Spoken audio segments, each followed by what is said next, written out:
Aprofitant aquestes darreres vacances de Nadal de les escoles, el passat dia 19 de desembre es va celebrar a l'Ella una trobada d'exhibició de combats de taekwondo entre l'Escola Internacional Laie Hamelin de l'Ella, l'Escola Meritxell de Mataró, l'Escola Joan Maragall d'Arenys de Mar i l'Escola d'Iniciació Esportiva de l'Ella.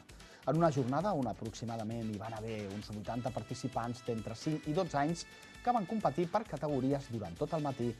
Tots els esportistes, tot i haver un pòdium de guanyadors, es van endur tots la mateixa medalla.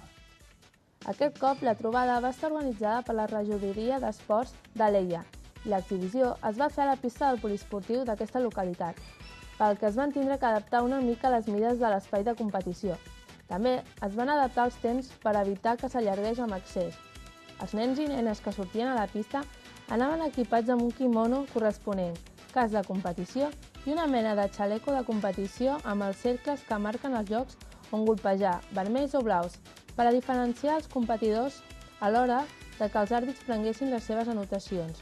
Tot i que alguns dels àrbits tenien la titulació com a tal per part de la federació corresponent, molts d'ells eren joves i adults en actiu de l'Escola de Taekwondo a l'Ella.